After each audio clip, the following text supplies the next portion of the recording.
कश्मीर की पहली ऐसी प्लेयर हमारे साथ मौजूद हैं जिन्होंने जो है सीनियर कैटेगरी से नेशनल जूडो लीग में मेडल लाया है। काबरा अल्ताफ इस वक्त हमारे साथ मौजूद हैं। जिस तरीके से जम्मू कश्मीर की बात करें तो जम्मू कश्मीर में कई ऐसे लोग हैं जो जम्मू कश्मीर का नाम जो है वो रोशन करते हैं और इसी तरीके से जज्बे और हुनर के साथ खेलते हैं और इसी तरीके से जो है जम्मू कश्मीर के साथ साथ अपना नाम भी बुलंद करते हैं। काबरा अल्ताफ, बहुत शुक्रिया वक्त देने के लिए। मुबारकबाद है आपको आपने इस तरीके से कारकर्दगी दिखाई है। Thank you so much. अच्छा, आपसे जानेंगे कि ये पूरा सफ़र है, हालांकि ये चीज़ें बहुत हुई, हमने आपकी जर्नी के बारे में पूछा, अब आपसे पूछेंगे कि आपने जिस तरीके से इस बार खेला है या फिर जिस तरीके से सफ़र तय किया है, इसके बारे में जानेंगे आपसे।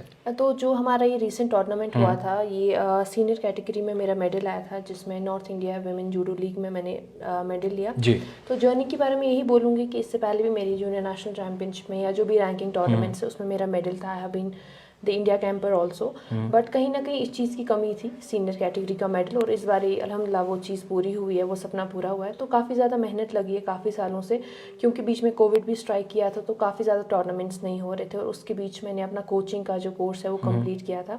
तो हाँ, थोड़ा गैप के बाद खेला था, तो कहीं ना कहीं वो प्रेशर भी था कि कैसा कर पाऊंगी, काफ़ी टाइम बाद खेला, बट अल्हम्दुलिल्लाह आई एम सेटिस्फाइड। जो गैप था उसमें क्या हर्डल्स आए आपको? गैप में ही हर्डल्स आए कि मैं बिल्कुल पहले तो मैं कोचिंग में चली गई थी, मैंने कोचिंग कोर्स कंप्लीट किया था। I became the first NIS qualified coach from Kashmir female.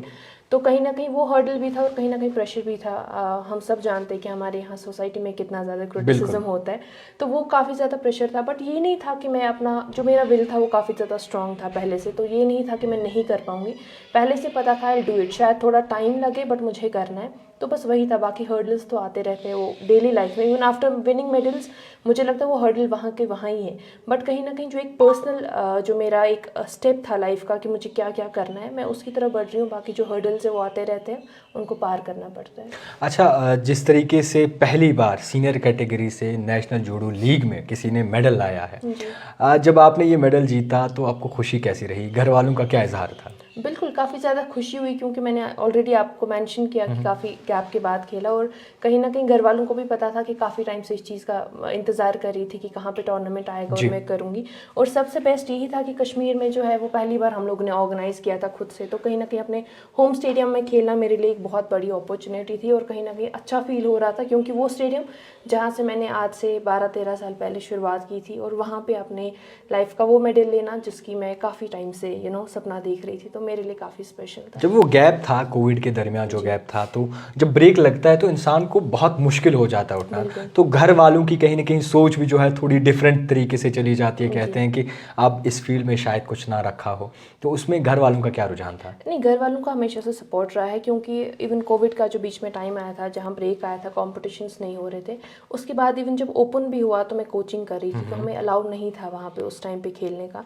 तो घर वालों का यही था कि if you want to play, आप मेहनत करो और आप कर लो, बट अगर नहीं करना है देन उसका कोई फ़ायदा नहीं है। If you want to do something then work hard for it. तो मैंने भी वही किया, क्योंकि मेहनत करना ज़रूरी था, मैंने भी मेहनत की। जो भी इतने 3-4 साल का ब्रेक आया था बीच में, तो 3-4 साल की मेहनत, उसके बाद अब टूर्नामेंट खेले। अभी आने वाले इंशाल्लाह टूर्नामेंट्स में उम्मीद है कि और अच्छी परफॉर्मेंस होगी। अच्छा काबरा, आपसे ये भी जानेंगे, इस वक्त जिस तरीके से ये खेल का निज़ाम चल रहा है, कई सारे ऐसे लोग हैं, हालांकि पर्सनल नहीं लेना, कई सारे ऐसे लोग हैं जो होते कुछ और हैं और दिखाते कुछ और हैं। हालांकि मेहनत, जज्बा, जुनून उनमें नहीं होता है, मगर उनकी चर्चाही, वाहवाही जो है वो असरेआम होती है।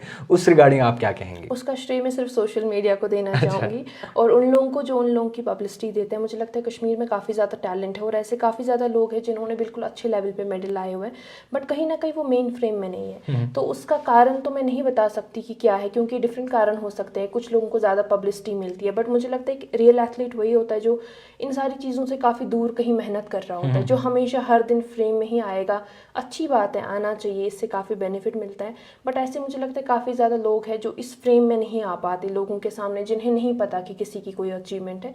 तो कहीं ना कहीं मुझे लगता है वहाँ पे थोड़ी बहुत बदलाव लाने की ज़रूरत है। जो जर्नलिस्ट है आपकी कम्युनिटी के, उनको भी बदलाव लाने की ज़रूरत है कि आप लोग उन्हीं लोगों को सामने लेके आए जिन्होंने सच में जो उस चीज़ के लिए मैं बोलूँगी जो जिन्होंने वो चीज़ की होगी लाइफ में उनको ही सामने लेके आए। तो वो कहीं ना कहीं आप लोगों को भी करना है और हमारी जो एडमिनिस्ट्रेशन है स्पोर्ट्स की उनको भी साथ मिलकर ये कदम आगे बढ़ाना पड़ेगा। अच्छा, आपसे अगर 30 सेकंड लूँगा आपके, 30 सेकंड में आपने बताना है ज़िंदगी में कौन सी चीज़ इंसान को याद रखनी चाहिए और कौन सी चीज़ से जो है दूर भागना चाहिए? मुझे लगता है ज़िंदगी में अगर कोई चीज़ याद रखनी चाहिए, मुझे लगता है वो अचीवमेंट्स नहीं है, वो हमारा हार्ड वर्क है। क्योंकि अचीवमेंट्स के बाद इंसान रुक जाता है, बट हमें हमेशा यही सोचना चाहिए कि हमें हार्ड वर्क करना है और हमें और आगे बढ़ना है, क्योंकि लाइफ में कभी हम स्टॉप नहीं कर सकते। और जिन चीज़ों से दूर भागना है वो है नेगेटिविटी, ट्रोल्स, कमेंट्स, जो बाकी आपकी सोसाइटी के लोग हो या कुछ भी हो, उन चीज़ों से, ड्रग्स, उनसे दूर, या कोई भी ऐसी चीज़ जो हमारे लिए अच्छी नहीं है, हमारी सोसाइटी के लिए अच्छी नहीं है, उन चीज़ों से हमें दूर रहना है। लगता है आज के वक्त में लड़कियों को खुद की हिफाजत खुद ही करनी चाहिए। बिल्कुल, मुझे लगता है हमेशा से, आज के टाइम पे भी नहीं, पहले से मुझे लगता है गर्ल्स के लिए काफ़ी ज़्यादा इंपॉर्टेंट है। जो हम लोग आजकल की जो हम लोग सिचुएशंस देख रहे हैं, कहीं ना कहीं उसमें गर्ल्स को अपने लिए खुद स्टैंड लेना बहुत ज़्यादा ज़रूरी है। चाहे वो फिजिकली भी बोलूँगी और मेंटली भी बोलूँगी, स्ट्रॉन्ग रहना बहुत ज़्यादा ज़रूरी है आजकल के हालात के मुताबिक अगर देखा जाए। सुना है आप कोच भी हैं?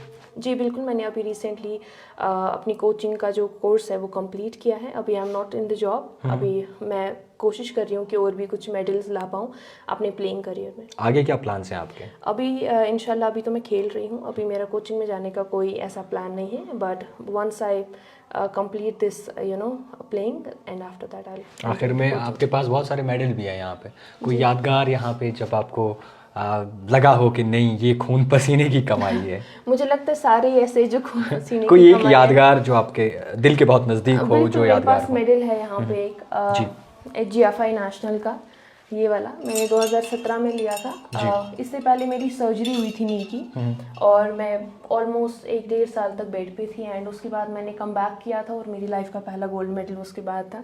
तो ये कहीं ना कहीं मेरी लाइफ की काफ़ी ज़्यादा करीब है। अच्छा, आखिर में ये जानेंगे आपसे कि समझेंगे, आखिर में ये जानेंगे आपसे कि जितने भी ऐसी लड़कियां हैं, मस्तूरात हैं, हमारी माएँ बहनें हैं, कहीं न कहीं उनके अंदर जज्बा होता है, जुनून होता है कुछ करने का, मगर वो दिखा नहीं सकती, या तो घर वालों की प्रॉब्लम्स होती हैं या फिर वो कतराती हैं अपना टैलेंट सामने लाने से। तो उनके लिए क्या मैसेज रहेगा? मेरा यही मैसेज रहेगा उनके लिए कि अगर आप लोग लाइफ में कुछ करना चाहते हैं, चाहे वो स्पोर्ट्स में आप प्रोफेशनली खेलना चाहते हैं, आप लोग करियर बनाना चाहते हैं, या फिर आप कुछ और करना चाहते हैं, मतलब आप फिजिकली फिट होना चाहिए, मेंटली फिट होना चाहिए, उसके लिए भी अगर आप आना चाहिए, आप प्लीज़ आप आए। हमारे पास यहाँ JK स्पोर्ट्स काउंसिल की काफ़ी ज़्यादा स्टेडियम्स है, हमारी सिटी में भी है, आउटस्कर्ट्स में भी है, आप वहाँ पर ज्वाइन कीजिए। वो बिल्कुल एक सेफ़ एनवायरनमेंट है, क्योंकि वहाँ पर हमारे अपने काउंसिल के जो कोचेज़ है वो वहाँ ट्रेन कराते हैं बच्चों को, और बाकी बच्चे भी होते हैं। जहाँ तक बात ये है कि बाकी जो बाहर के लोग हैं वो उनको सपोर्ट नहीं करते या कुछ नहीं करते, मुझे लगता है उस चीज़ पे ध्यान नहीं देना चाहिए, उसी चीज़ पे ध्यान देना चाहिए जो आपको लाइफ में करना है। और जहाँ तक पेरेंट्स की बात है, मैं उनसे यही रिक्वेस्ट करना चाहूँगी कि आप अपने बच्चों को बहुत ही ज़्यादा सपोर्ट करें, क्योंकि उनके सपोर्ट के बगैर बच्चा कुछ भी नहीं कर सकता। बहुत अच्छी तरीके से आपने जवाब दिया, बहुत शुक्रिया अपना कीमती वक्त देने के लिए। तो जितने भी देखने वाले हैं उन्हें ये मैं ज़रूर बताना चाहूँगा कि अगर आपके पास जज्बा है, जुनून है और आपकी मेहनत है, तो आप किसी भी शोबे में, किसी भी फील्ड में जो है कमज़ोर नहीं पड़ेंगे। महज आपके अंदर एक जुनून होना चाहिए कुछ करने का। जिस तरीके से काबरा अल्ताफ़ ने जम्मू कश्मीर का, खासकर जम्मू कश्मीर के साथ साथ अपने वालिदैन का नाम रोशन किया, उसी तरीके से आप भी कुछ ऐसा ज़रूर करें जिसमें आप बाकायदा तौर पर अच्छे हों, परफेक्ट हों। देखते रहिए द टाइपराइटर जावेद खान के साथ।